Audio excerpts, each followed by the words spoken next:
that cold, feeling that dough, giving up hope, gang banging. What's up, y'all? Welcome to another episode of The What? My name is Eric, and thank you guys so much for tuning in, listening, however you're consuming this. I want to say thank you guys for the continued support.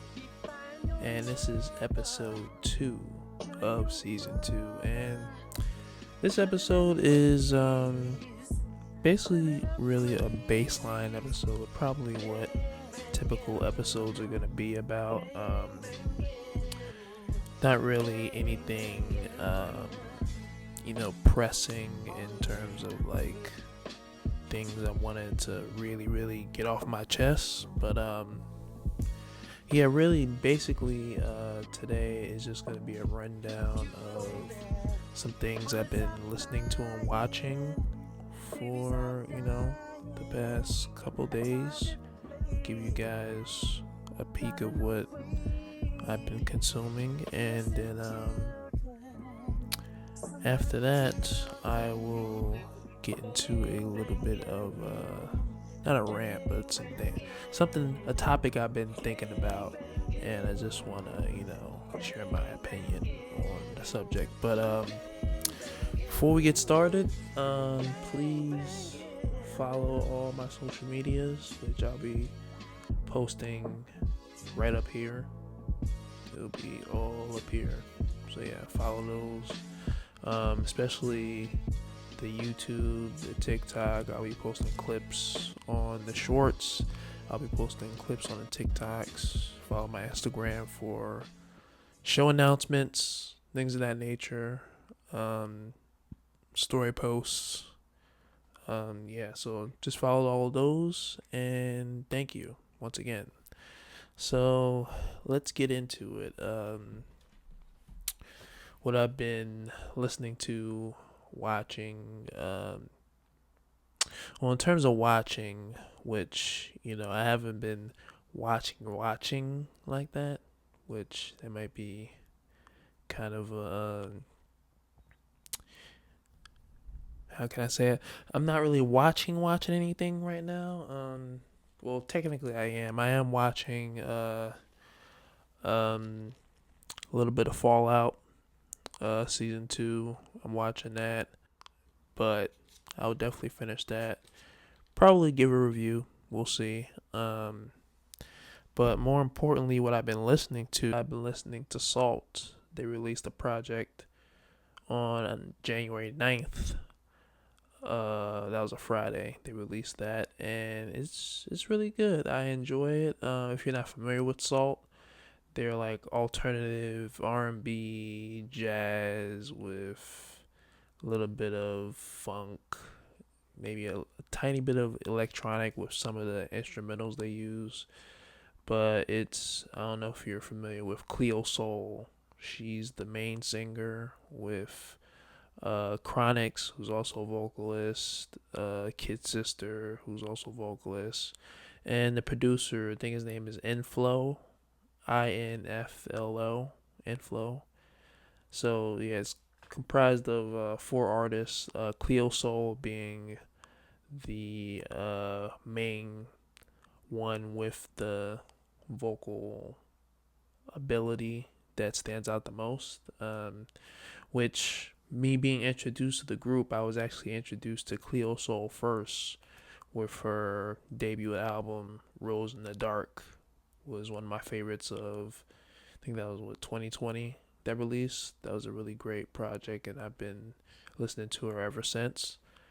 But yeah, from that album, I've been listening to Sault. I haven't listened to all of Sault because they have like 13 projects. I haven't caught all of them, but they're really mood music for me. I'm not just gonna turn them on randomly.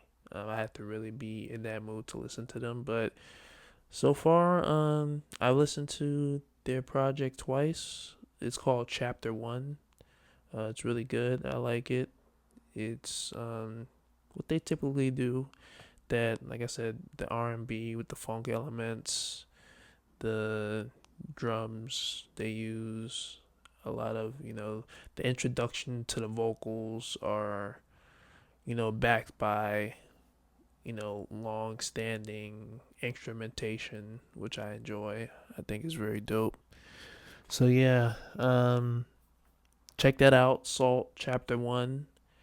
They released that most recently. One of the first projects I've listened to this year. And then terms of other music, I've been listening to like singles like ASAP Rocky's Punk Rocky. I'm still listening to that, which the more I listen to it, the more it's like, okay, I want the next single really bad, because it's like, okay, it's getting quote unquote worse with each listen. I'm not really enjoying it as I did the first time I listened to it. But also IDK is releasing a mixtape. It's called ETDS, a mixtape by IDK, and that's releasing January 23rd. And one of the singles, which had, when I looked at the pre-order track list, they had 4 tracks up there, which I heard the main track with featuring Pusha T, "Life for a Life." I listened to that. That was very good. Produced by K Tronada.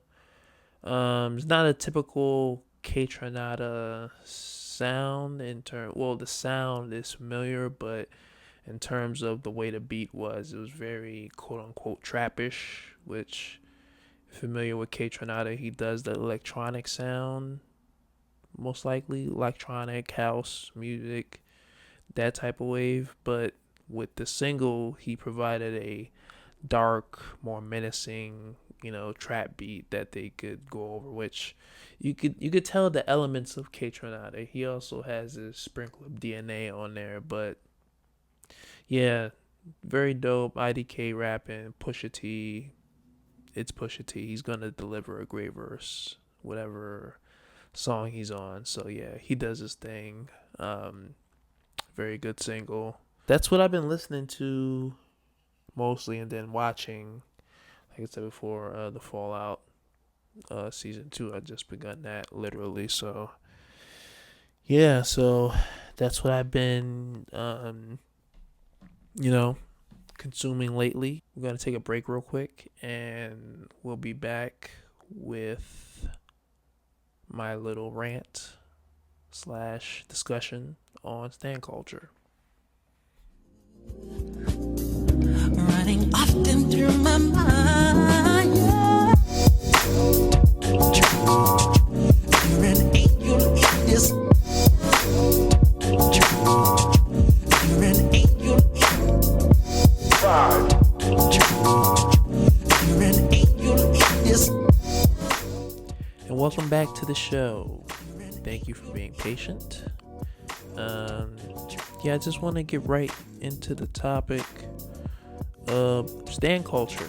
Stan culture, and well, it's mostly prominent in music, but it can really apply to so many things, in terms of over worship of people of a quote unquote higher status, whether that be celebrity, influence, an amount of money, anything that drives a huge number of people to be enthralled into this one entity, that which being a stan is. Which, if you're not familiar with the origins of it, Eminem, who had a song back in the day off of Marshall Mathers LP 1 called Stan. His verses are letters written from the perspective of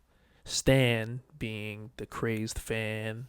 Each letter is progressively worse, from, crying out for attention and talking about how, my family life is fucked up and the things that's going on at home is not really something that's fulfilling me, but being this, crazed fan that gets upset by the smallest inconvenience that their idol isn't showing them is what's causing the craziness, quote unquote, to be fueled. From that song in that video, the art has become life in this instance, with stands being very much overpopulated in social media spaces. It definitely is most rampant on Twitter,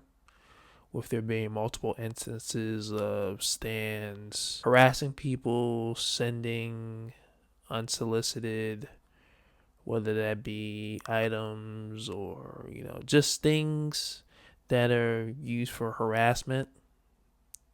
If you basically don't have the hive mindset of whatever is being stand. If you have a different opinion, you basically have a target on your back and being labeled as a hater and this and that. I think there can be such thing as being a healthy fan of someone, supporting them by listening to their music, buying their merch, buying their music, going to concerts. Those type of, fans are in a healthy way, supporting. When it comes to stands and creating these pages and, showing actions that exude more than just someone that likes music or someone that likes what this person does. It's like they want to be them, they want to be in their skin, they want their life, they want them. It's very much over obsession, if you will. And I just think it needs to stop. Like, I feel like a lot of these stan pages, if you realized whoever you're standing, I don't care who it is, that they don't know you at all. They don't know you at all. If they saw you in the street, they would not recognize you.